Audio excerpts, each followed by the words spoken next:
Bueno, mis amados hermanos, me alegra estar con ustedes de nuevo por esta plataforma para continuar en este módulo en que estamos estudiando el tema de la plantación de iglesias saludables. Y antes de comenzar en esta lección, la cuarta lección en las notas, déjame orar para que el Señor nos bendiga en nuestro tiempo juntos. Padre amado, muchísimas gracias por este tiempo que tenemos para estudiar tu palabra. Yo te pido por, mi Señor, el poder del Espíritu Santo, que tú nos ilumines, mi Señor, para entender tu palabra y que nos des la sabiduría del Espíritu Santo para aplicar la palabra para la gloria de nuestro Señor y Salvador Jesucristo. Amén y amén. Si alguien te hiciera la pregunta, ¿qué es la iglesia? ¿Cómo responderías tú? Y si alguien te hiciera la pregunta, ¿cuáles son las funciones de la iglesia? ¿Cómo responderías tú? Obviamente estas preguntas tienen que ver con la esencia de la iglesia. Y ese es el tema que queremos discutir en esta cuarta lección en las notas. Habiendo hablado de la cultura de una iglesia saludable, ahora queremos responder a la pregunta de ¿qué es la iglesia? ¿Qué es la esencia de la iglesia? Y obviamente cuando hablamos de la esencia de la iglesia, no estamos hablando de la expresión de la iglesia, porque la expresión de una iglesia local puede variar de cultura a cultura. Por ejemplo, aquí en las notas nos dicen una iglesia contextualizada o nativa brota de la tierra y manifiesta muchos de los rasgos y expresiones culturales de las personas mismas y en vez de ser una iglesia que consiste principalmente en una cultura extranjera importada en los nuevos creyentes. Bueno, la idea es que cada iglesia en su propia cultura va a tener su propia expresión. Por ejemplo, las iglesias, si el contenido de las alabanzas es bíblico, el estilo de la música puede variar. O bueno, la iglesia quizás en un contexto va a decidir usar bancas y en otro contexto no. Y quizás ellos se van a reunir en un edificio, en una cultura y en otra cultura debajo de un árbol. La expresión de la iglesia puede variar, pero la esencia de la iglesia no puede variar porque la esencia tiene que ver con el patrón bíblico de la iglesia. Y bueno, cuando estamos hablando de este tema, debemos reconocer y por la gracia de Dios permitir que las escrituras definan lo que vamos a plantar entre los pueblos de este mundo. Es decir, debemos por la gracia de Dios permitir que las escrituras definan nuestro entendimiento de lo que es la esencia de la iglesia. Y bueno, eso es importante, como hemos dicho, en cuanto al discipulado, porque conocer la identidad y función de la iglesia es esencial para saber cómo hacer discípulos. Como hemos dicho, cuando Jesús les dio la gran comisión a sus discípulos, eso fue inmediatamente antes del nacimiento de la iglesia en Hechos 2.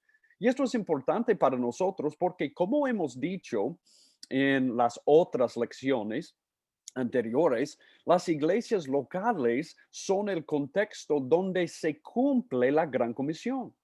En las iglesias locales bautizamos los nuevos creyentes, les enseñamos a obedecer todo lo que Jesús nos ha mandado y es de las iglesias locales donde enviamos misioneros para predicar el evangelio en otros contextos no alcanzados para ganar nuevos creyentes y sembrar una nueva comunidad o nuevas comunidades de creyentes que llamamos iglesias locales. Entonces, para entender lo que es la identidad y función de la iglesia, es esencial para saber cómo hacer discípulos, dado que las iglesias locales son el contexto donde se cumple la gran comisión. Entonces, cuando hablamos de la identidad de la iglesia, yo creo que podemos usar algunas de estos puntos para definir la esencia de la iglesia. ¿Cuál es la identidad de la iglesia? Bueno, para hacerse una idea de la identidad de la iglesia, revisemos algunos pasajes y 7 autos eclesiológicos. Y este término va a tener más sentido a la medida que avanzamos. Pero ¿quién es la iglesia? Bueno, la primera cosa que debemos decir es que bíblicamente, cuando hablamos de la esencia de la iglesia, la Biblia menciona la iglesia universal, la iglesia invisible y las iglesias locales o las iglesias visibles. La Biblia menciona, otra vez, la iglesia universal y invisible y también las iglesias locales y visibles que deben ser reflejos o expresiones visibles de la iglesia universal. Bueno, por ejemplo, aquí en Colosenses 1:18. Obviamente aquí Pablo está usando la palabra iglesia en su sentido universal. Mira lo que él dice aquí en Colosenses 1:18. Él es también la cabeza del cuerpo que es la iglesia. Él es el principio, el primogénito de entre los muertos, a fin de que él tenga en todo la primacía. Bueno, obviamente cuando Pablo dice que Jesús es la cabeza del cuerpo, que es la iglesia, Jesús no es simplemente la cabeza de una iglesia local en particular y nada más. No, no, no, él es la cabeza de toda la iglesia universal. Pero esa iglesia universal está representada o expresada por las iglesias locales y visibles aquí en la tierra. Y esa es la razón por la que la palabra iglesia se usa también en su sentido local o visible.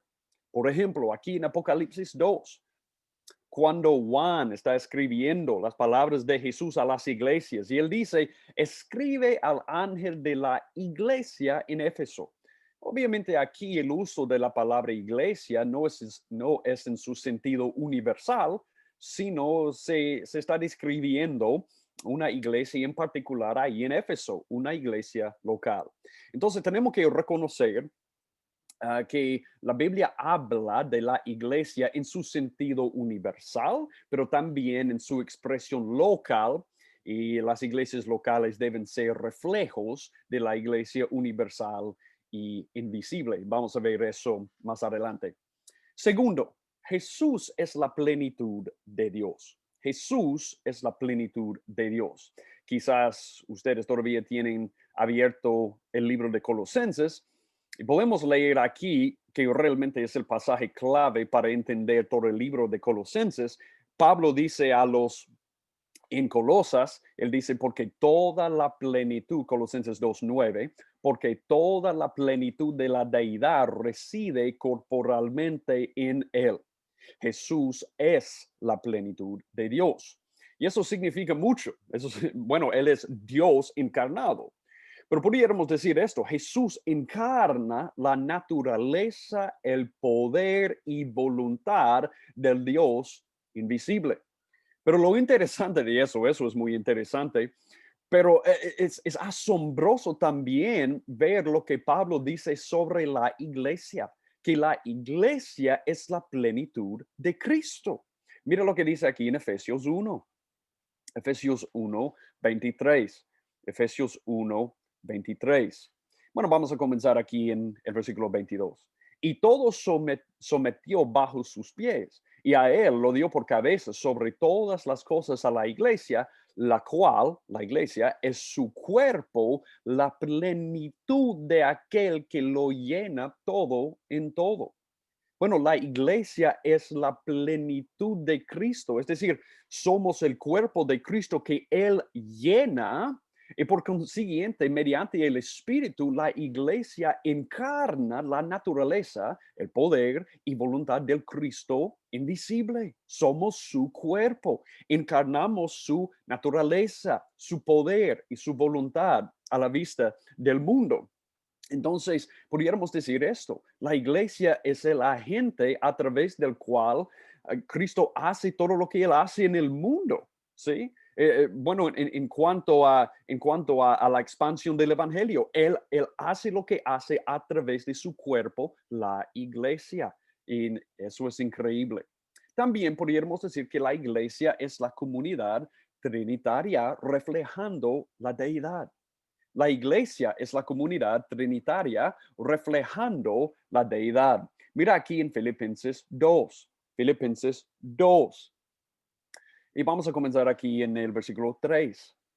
Pablo dice, nada hagáis por egoísmo o por vanagloria, sino que con actitud humilde cada uno de vosotros considere al otro como más importante que a sí mismo, no buscando cada uno sus propios intereses, sino más bien los intereses de los demás. Bueno, este es el pasaje clave. Haya pues en vosotros esta actitud que hubo también en Cristo Jesús, el cual, aunque existía en forma de Dios, no consideró el ser igual a Dios como algo a que aferrarse, sino que se despojó a sí mismo, tomando forma de siervo, haciéndose semejante a los hombres, y hallándose en forma de hombre, se humilló a sí mismo, haciéndose obediente hasta la muerte y muerte de cruz. Bueno, como iglesia, cuando consideramos los intereses de los otros más importantes que los nuestros, estamos reflejando la humildad de nuestro Señor y Salvador Jesucristo en su sumisión humilde y voluntaria a la voluntad del Padre. Es decir, estamos reflejando el amor mutuo dentro de la Trinidad cuando nos humillamos a nosotros mismos y consideramos los intereses de los otros más importantes que nuestros dentro de la iglesia. Y por eso la iglesia es la comunidad trinitaria reflejando la deidad.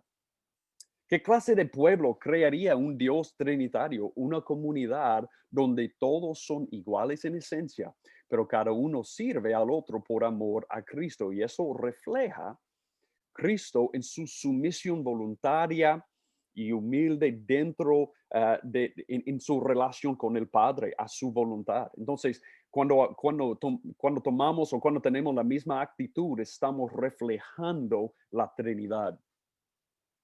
Ilustraciones de la comunidad trinitaria.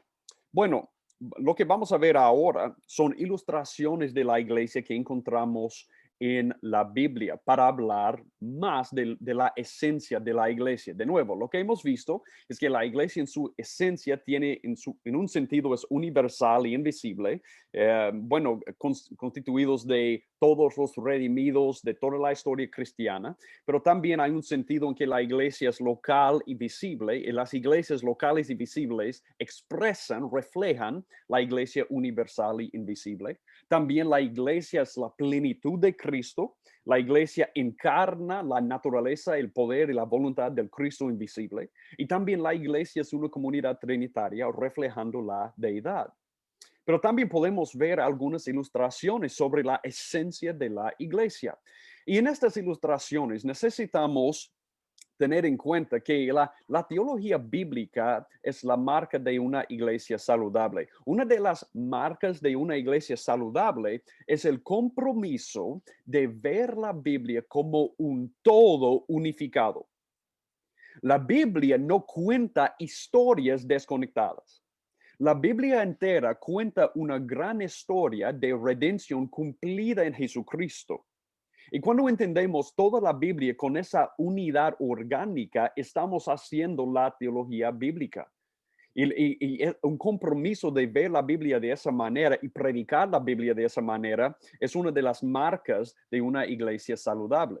Y entonces, para entender estas ilustraciones de la iglesia, tenemos que darnos cuenta de que estas ilustraciones son el cumplimiento de lo que Dios comenzó en el Antiguo Testamento.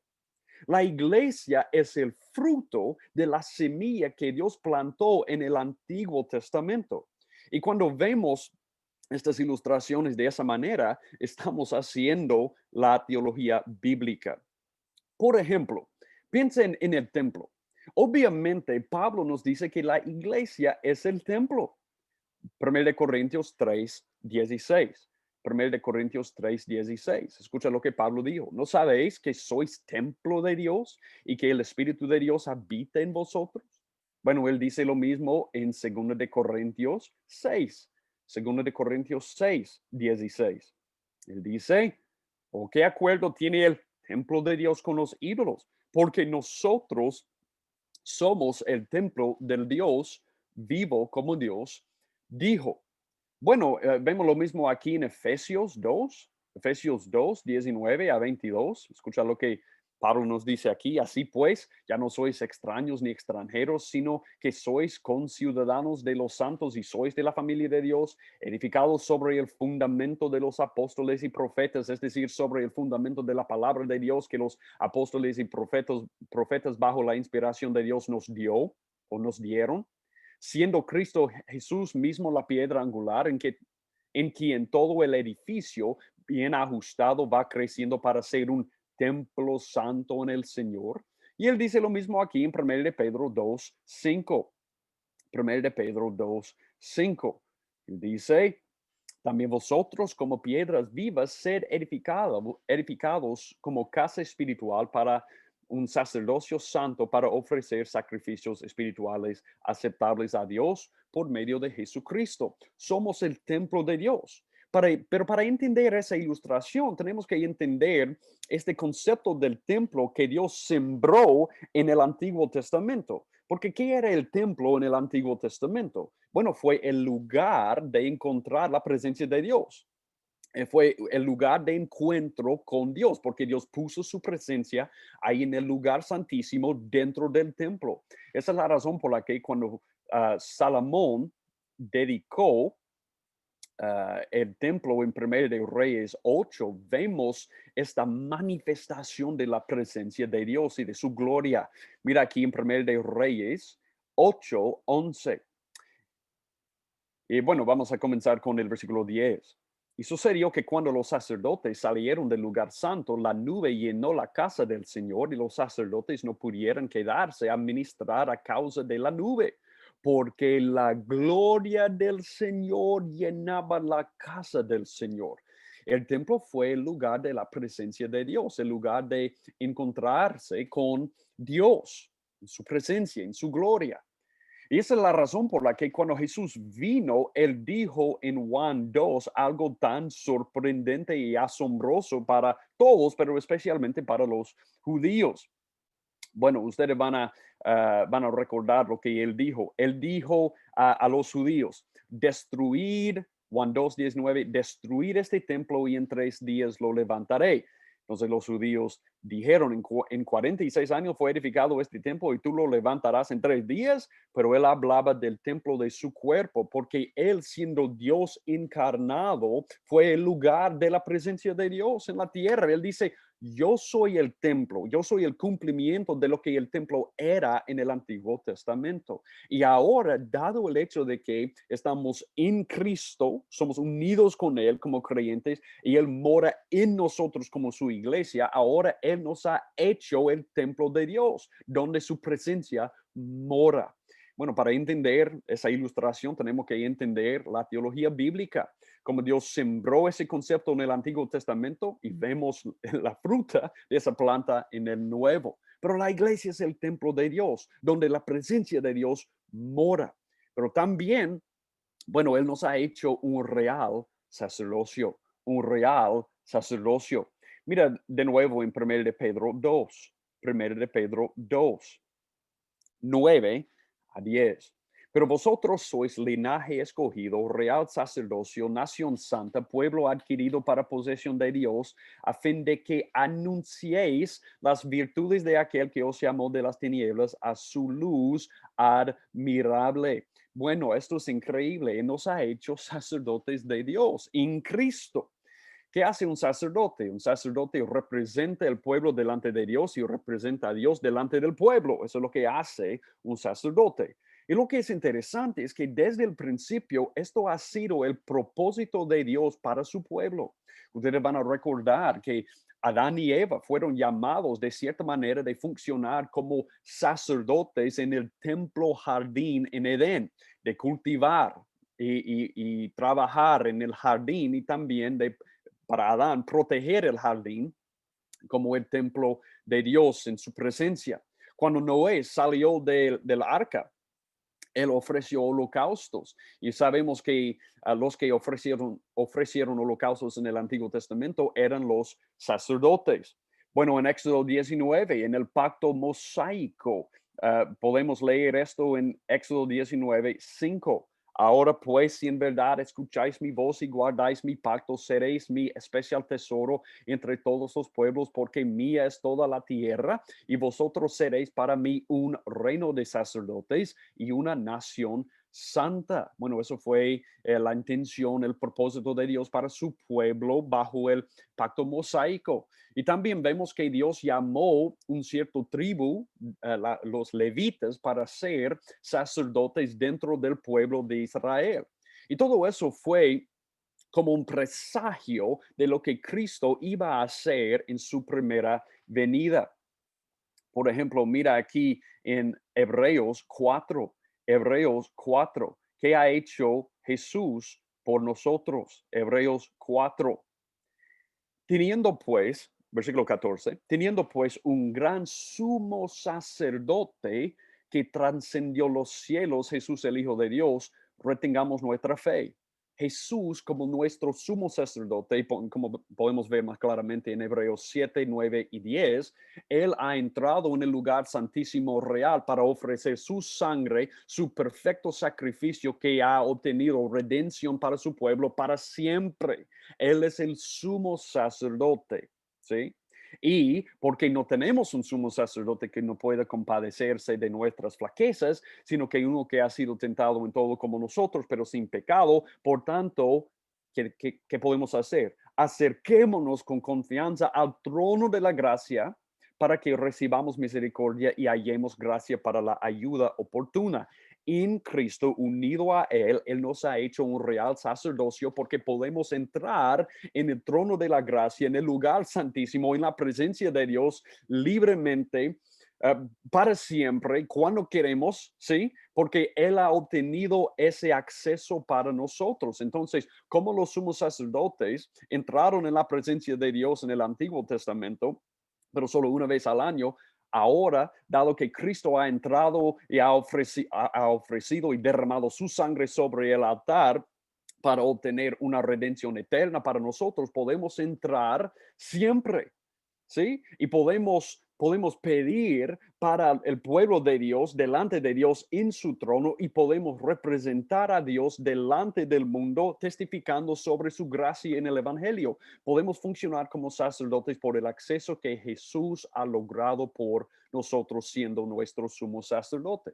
Entonces, esa es la razón por la que 1 de Pedro dice esto. 1 de Pedro 9, de nuevo, a fin de que anunciéis las virtudes de aquel que os llamó de las tinieblas a su luz admirable. Tenemos el llamado como su nación santa, como su real sacerdocio de representar a Dios delante del mundo y anunciar las virtudes de aquel que nos llamó a su luz admirable. Entonces, la iglesia es un real sacerdocio. También la iglesia es su cuerpo, como hemos dicho, somos el cuerpo de Dios, la plenitud, ¿sí? De Cristo, y siendo un cuerpo debemos funcionar como un cuerpo. Un cuerpo solo puede funcionar en unidad. El cuerpo solo puede funcionar en unidad. Ya hemos hablado de la importancia de la unidad en el Evangelio para la iglesia como testimonio de ser verdaderos discípulos de Jesús y de su misión y de la sabiduría, la multiforme sabiduría de Dios en lograr la unidad de la iglesia a través de la cruz. Por esas razones, nuestra unidad importa y debemos funcionar como un cuerpo, ¿sí? Pero también el hogar de Dios. Somos la familia de Dios. Mira lo que dice 1 de Timoteo 3, 1 de Timoteo 3, 15. La palabra dice, pero en caso que me tarde, te escribo para que sepas cómo debe conducirse uno en la casa de Dios, que es la iglesia del Dios vivo, columna y sostén de la verdad. Estamos hablando de la casa de Dios, el lugar donde Dios anda. Y eso me hizo pensar en Apocalipsis 2. Apocalipsis 2. Ustedes van a recordar que la imagen de los candelabros representa las iglesias, en especial las 7 iglesias que aparecen aquí en Apocalipsis 2 y 3. Y mira lo que Jesús dijo a la iglesia en Éfeso. Escribe, Apocalipsis 2.1, escribe al ángel de la iglesia en Éfeso, el que tiene las 7 estrellas en su mano derecha. Es decir, él tiene, Jesús, los pastores de estas iglesias en su mano. Qué pensamiento asombroso. El que anda entre los 7 candelabros de oro, dice esto. Eso es una imagen que conlleva la idea de que Jesús anda dentro o entre las iglesias, porque la iglesia es su casa. La iglesia es su casa. Él anda en su casa. Él está ahí con nosotros como su iglesia. Él mora con nosotros y él anda entre las iglesias. Wow, eso es increíble. Y por último, la iglesia es un reflejo físico del reino, o pudiéramos usar la palabra embajada, embajada del reino. Bueno, yo voy a usar una parte de las notas de una lección más adelante. Y bueno, esta lección está adaptada de un sermón de Sugel Michelin sobre la disciplina de la iglesia. Pero yo quiero que ustedes vean este párrafo que es muy importante. El propósito de la disciplina de la iglesia es proteger los límites del reino de Dios. ¿Qué quiere decir Jesús en Mateo 18, 17 con las palabras gentil y recolector o recaudador de impuestos? Note el contexto más amplio del reino de Dios en Mateo 18, del 1 a 2. Mira aquí conmigo en Mateo. En Mateo. Mateo 1 y 2 dice, en aquel momento se acercaron los discípulos a Jesús diciendo, ¿quién es entonces el mayor en el reino de los cielos? Entonces en Mateo, bueno, todo el libro habla mucho del reino de Dios y el rey de Dios Jesucristo. Y él llamando a un niño, lo puso en medio de ellos y dijo, en verdad os digo que si no os convertís y os hacéis como niños, no entraréis en el reino de los cielos. Entonces, el contexto de todo aquí es el reino de los cielos. Ahora, mira lo que Jesús dice sobre la iglesia en Mateo 18, 17. Y si rehúsa escucharlos, dilo a la iglesia, él está hablando de este proceso de disciplina, y si también rehúsa escuchar a la iglesia, sea para ti como el gentil y el recaudador de impuestos, en verdad os digo, todo lo que atéis en la tierra será atado en el cielo, y todo lo que desatéis en la tierra será desatado en el cielo. Ese es el mismo lenguaje que él usa en Mateo 16, hablando con Pedro sobre las llaves del reino. Entonces, las llaves del reino aparentemente han sido dadas a la iglesia para atar y desatar. Pero mira, ¿qué significa esto? Es por esto que hablamos acerca de la iglesia como una embajada del reino. Las iglesias locales existen para verificar y testificar al mundo acerca de la ciudadanía del reino de sus ciudadanos, perdón. Profesar ser ciudadano del reino mientras no se está sometido a una iglesia local es como reclamar ser ciudadano de los Estados Unidos o de cualquier otro país sin tener pasaporte.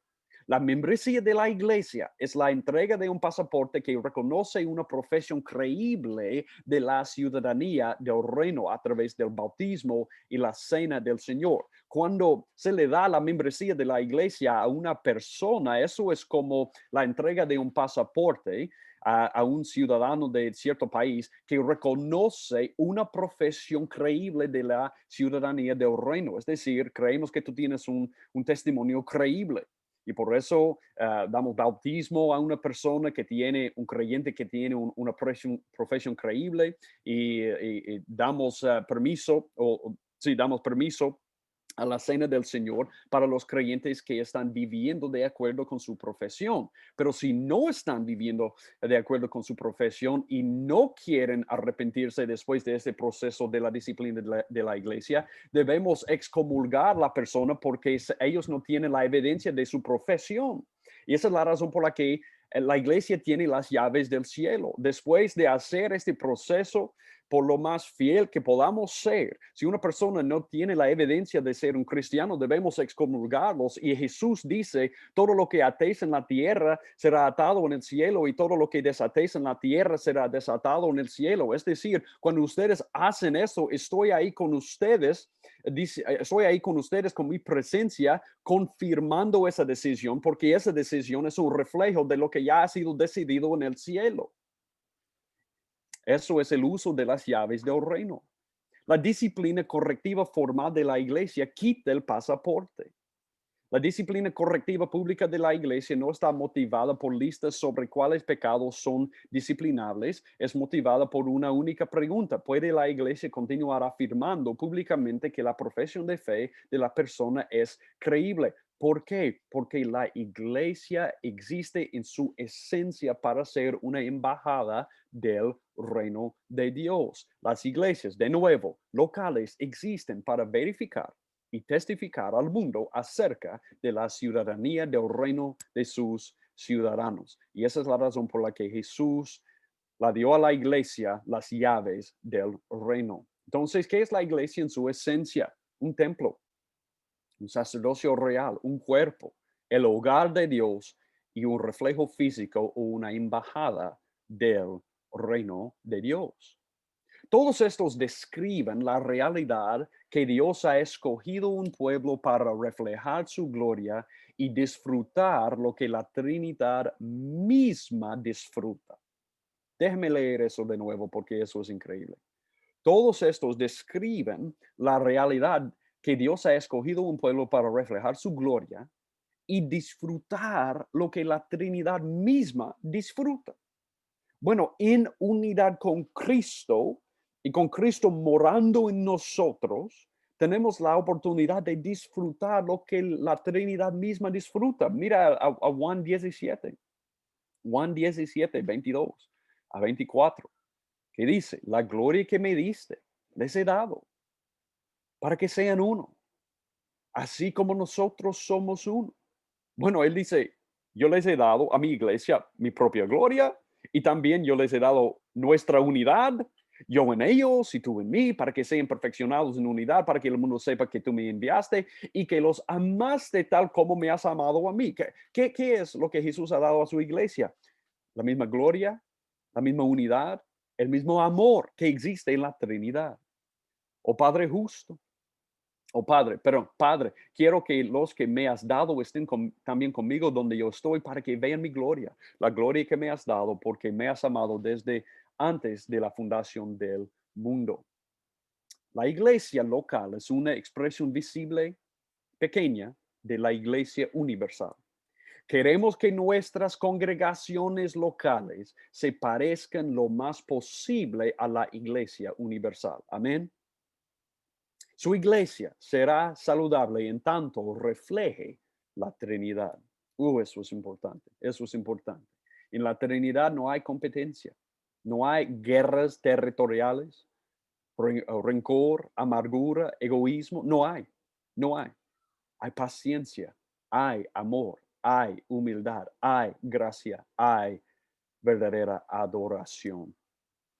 Entonces queremos que nuestras iglesias reflejen la Trinidad.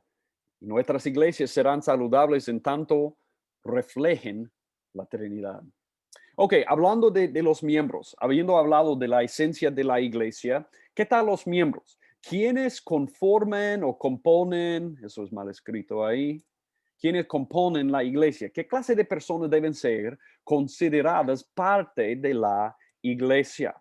Bueno, la primera cosa que debemos mencionar aquí es que las personas del nuevo pacto de Dios son fieles, regenerados, conocen a Dios y están perdonados, son perdonados. Mira aquí en Jeremías 31, 31. Jeremías 31, 31 a 34, que dice lo siguiente. Obviamente ustedes saben que este es el nuevo pacto. He aquí, vienen días, declara el Señor, en que haré con la casa de Israel y con la casa de Judá un nuevo pacto. no como el pacto que hice con sus padres el día que los tomé de la mano para sacarlos de la tierra de Egipto, mi pacto que ellos rompieron, aunque fui un esposo para ellos, declara el Señor, porque este es el pacto que haré con la casa de Israel después de aquellos días, declara el Señor. Pondré mi ley dentro de ellos y sobre sus corazones la escribiré, y yo seré su Dios y ellos serán mi pueblo, y no tendrán que enseñar más cada uno a su prójimo y cada cual a su hermano, diciendo, conoce al Señor, porque todos me conocerán, desde el más pequeño de ellos hasta el más grande, declara el Señor, pues perdonaré su maldad y no recordaré más su pecado. Cada persona que está dentro del nuevo pacto es una persona fiel, regenerada, que conoce a Dios y que ha sido perdonada. Entonces, nuestras iglesias locales, dado que la iglesia es el pueblo del nuevo pacto, nuestras iglesias locales deben reflejar esa realidad, membresía de iglesias regeneradas. Mira conmigo a Hechos 2:41. Hechos 2:41, que obviamente este es el nacimiento de la iglesia. Y mira lo que dice aquí. Entonces los que habían recibido su palabra fueron bautizados y se añadieron aquel día como 3,000 almas. Bueno, yo quiero mencionar algo muy obvio aquí. Solo los que habían recibido la palabra fueron bautizados.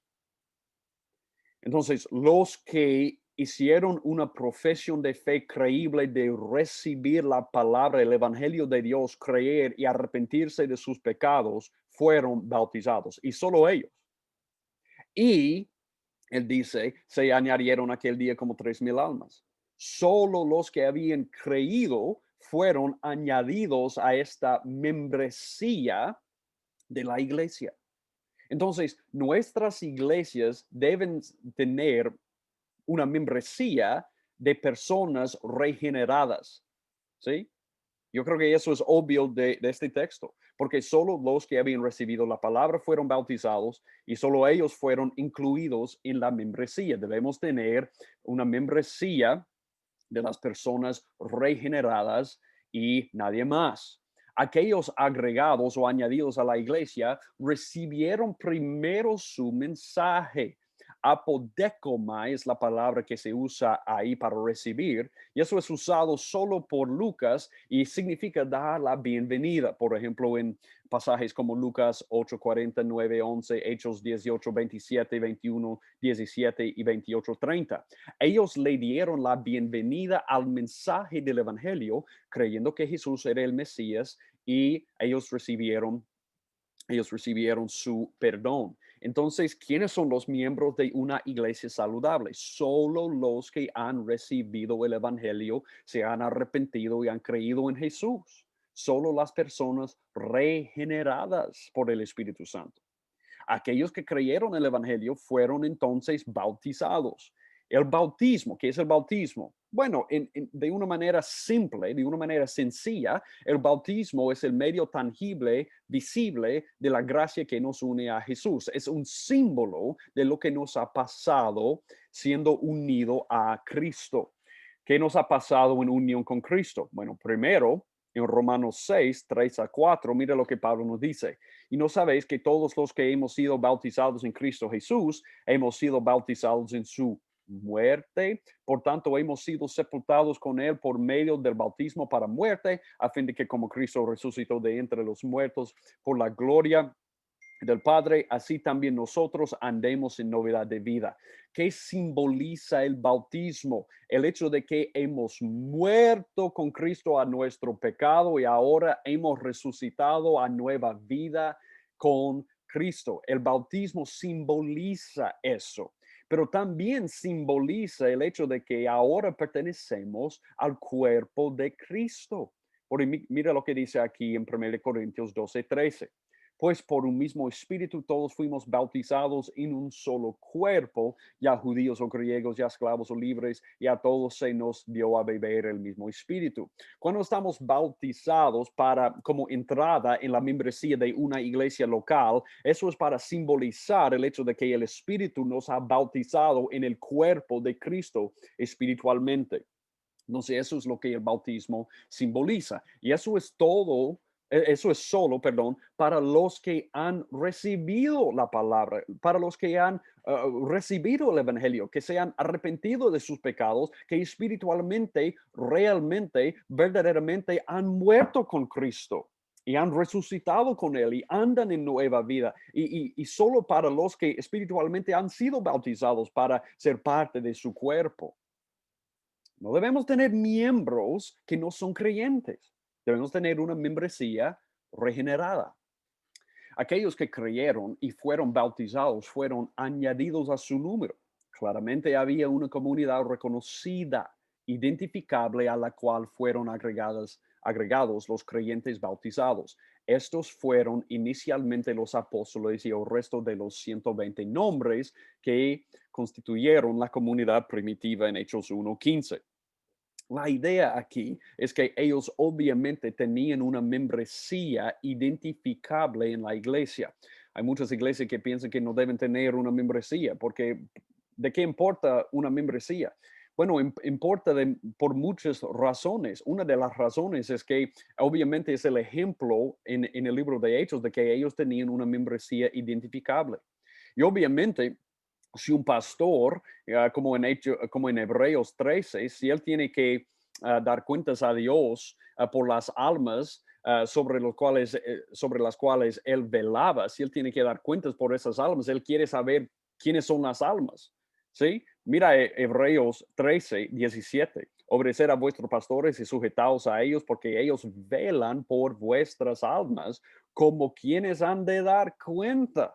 Bueno, ¿qué tal si no supiéramos quiénes eran las almas por las que estamos velando? Bueno, vamos a dar cuentas por estas almas. Yo quiero tener una idea, yo quiero tener una membresía identificable, ¿sí? Y obviamente la idea de una membresía es algo que encontramos en la Biblia, porque no solamente aquí en el libro de Hechos, pero también en el mismo capítulo 18 de Mateo, cuando Jesús dice que debemos excluir a los que no se arrepienten, bueno, eso significa que ellos fueron incluidos en algún punto. ¿En qué? En la membresía de una iglesia local.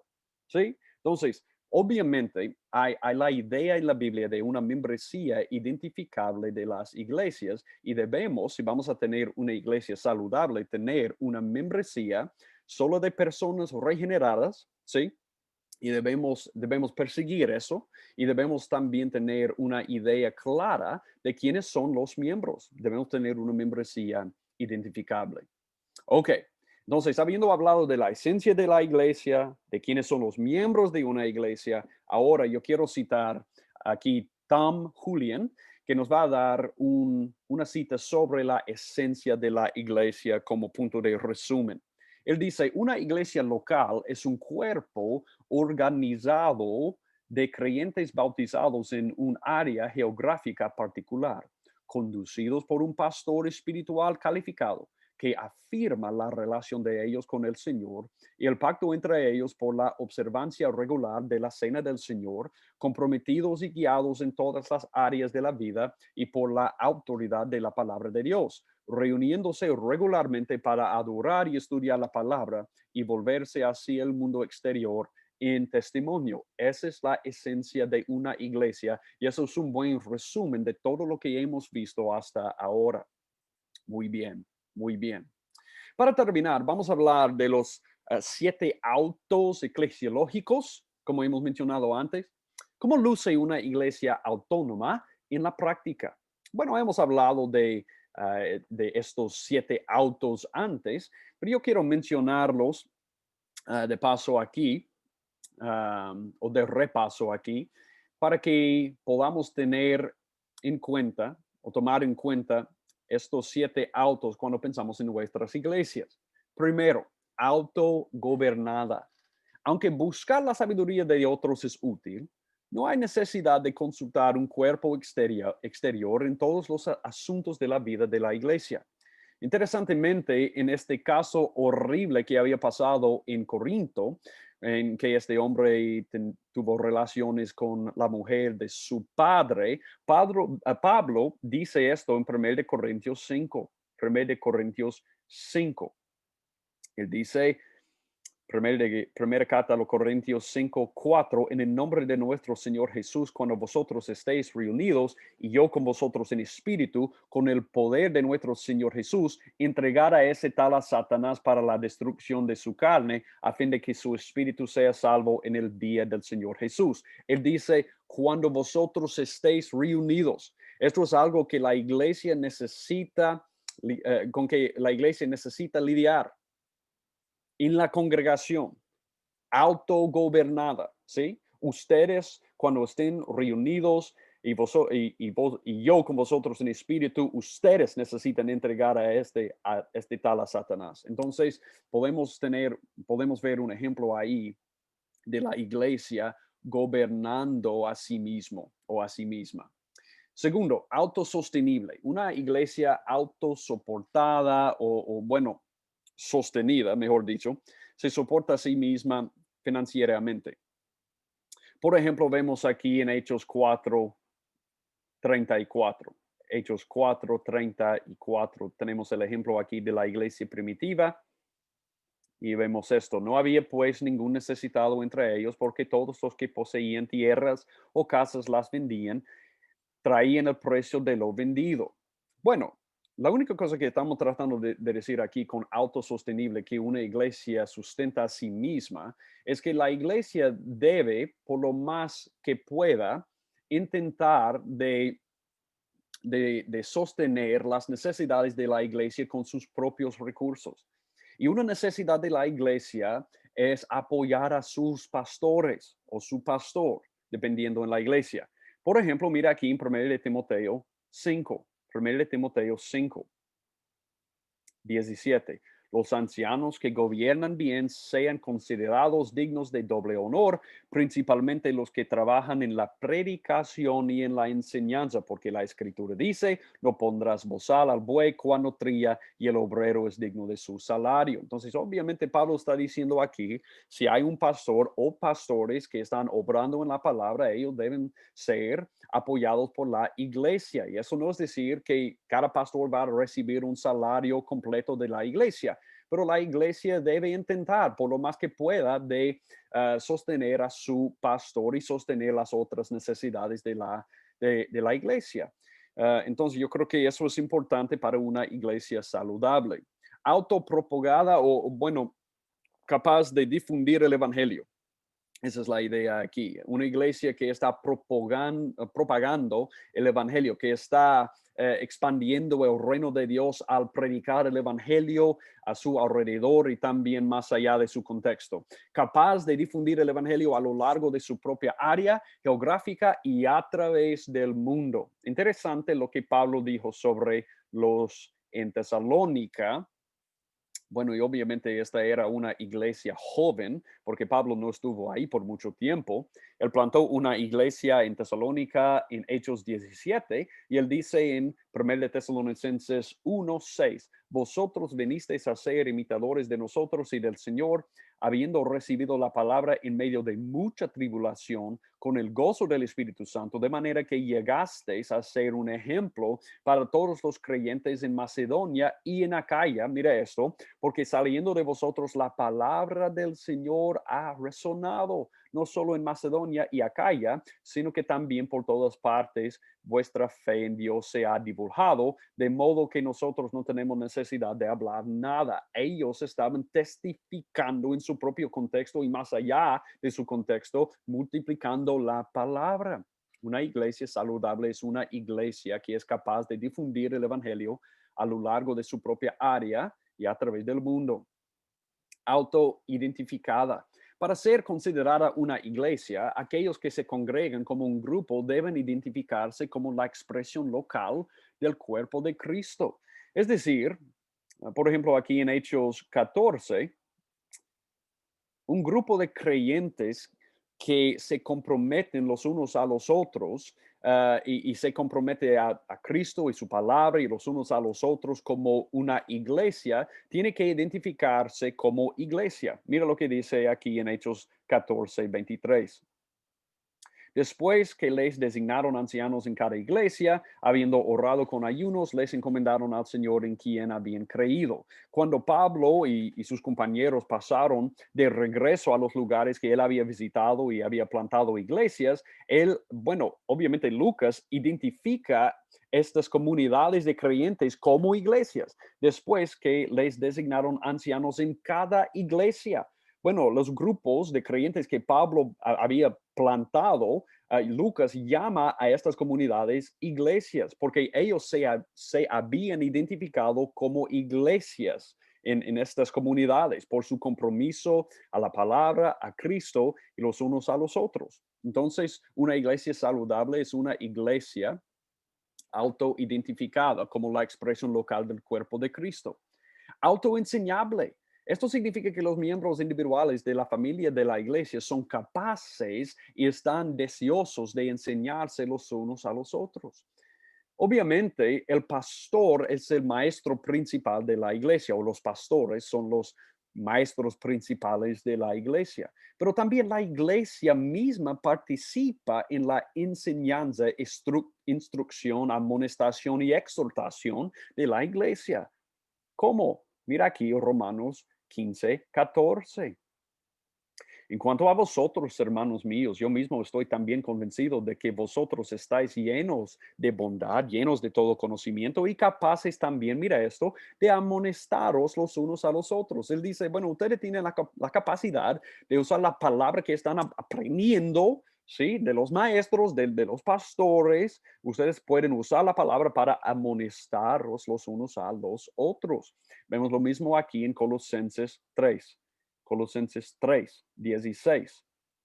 Y dice esto, que la palabra de Cristo habite en abundancia en vosotros con toda sabiduría, enseñándoos y amonestándoos unos a otros con salmos, himnos y canciones espirituales, cantando a Dios con acción de gracias en vuestros corazones. Él dice, ¿qué están haciendo al cantar la palabra de Dios juntos? Bueno, el mismo cuerpo de Cristo, la iglesia, está enseñándose, amonestándose unos a otros con salmos, himnos y canciones espirituales. La iglesia debe ser autoenseñable, ¿sí? Participando en la enseñanza los unos a los otros de la palabra de Dios. La iglesia debe ser autoexpresiva. Ya hemos hablado de esto, pero la iglesia tiene que decidir, según la palabra de Dios, cómo expresarse de una manera apropiada culturalmente en cada contexto. Por ejemplo, no hablando de las cosas de primera importancia, pero sí, de nuevo, si la música o si el contenido de las alabanzas es bíblico, puede ser que el estilo de música va a variar en diferentes contextos. Quizás algunas iglesias van a tener bancas y otras no. Quizás se van a reunir en este lugar y otros en ese lugar.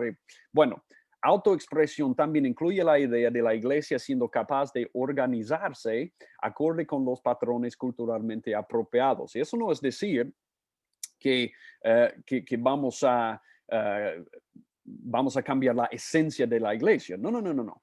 Estamos hablando, la iglesia tiene que decidir, según la palabra de Dios, ¿sí? Cómo expresarse de una manera apropiada culturalmente en las cosas que no son de la primera importancia, ¿sí? Entonces, la última cosa, el séptimo auto, es que autoteológica.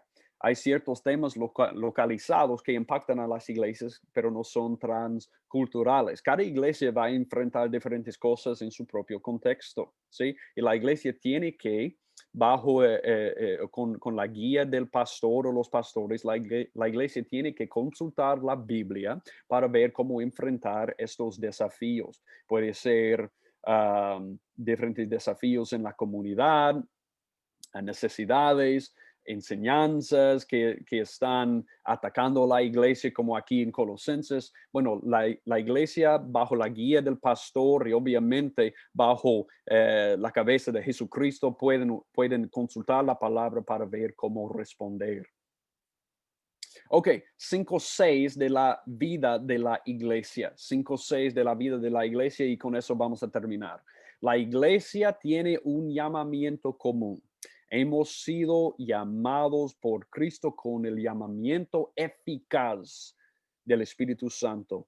Él nos ha regenerado, ¿sí? Y tenemos un llamamiento común. Él nos ha llamado. También tenemos una confesión común.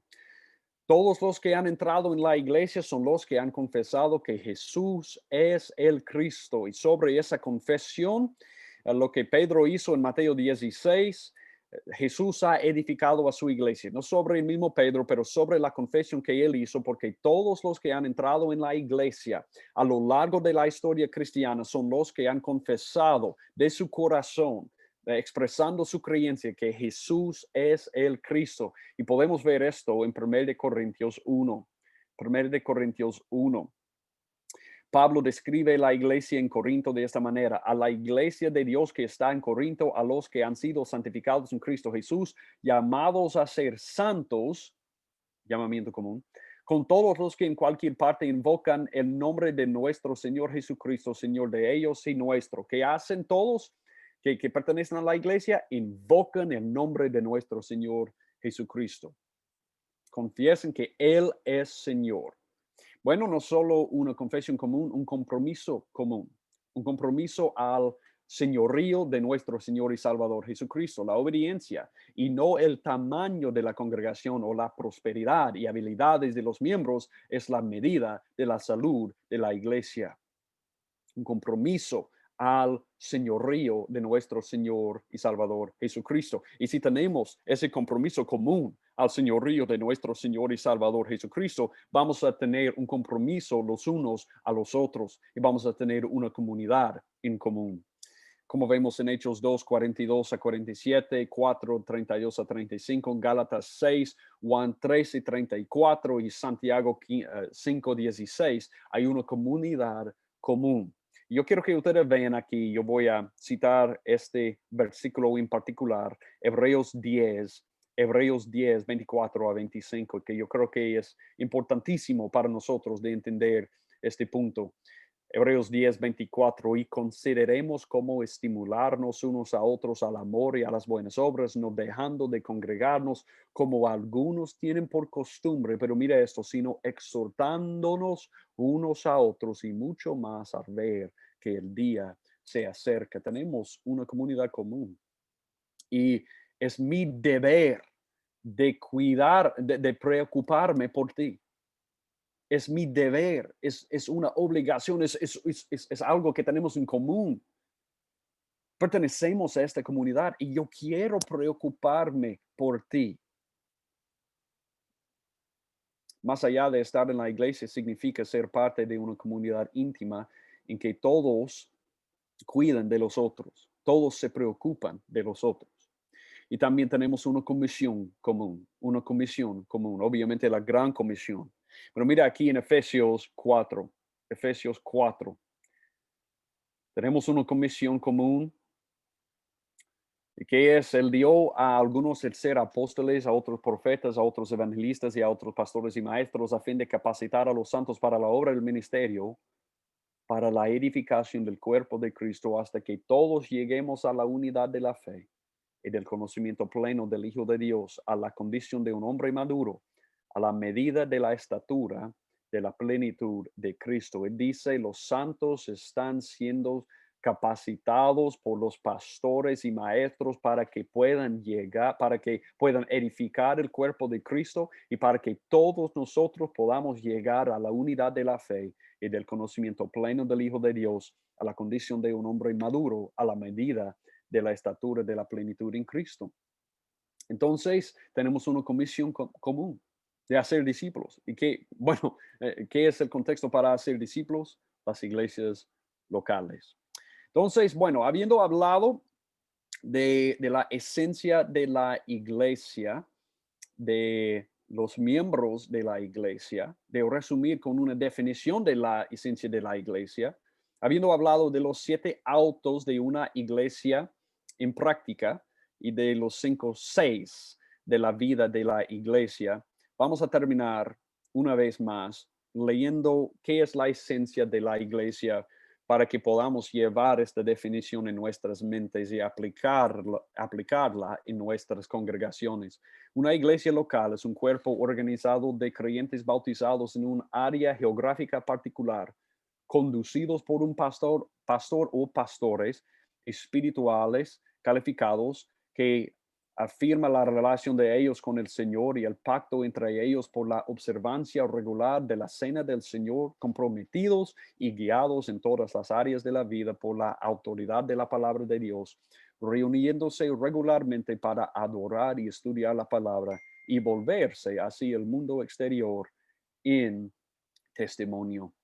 Amén.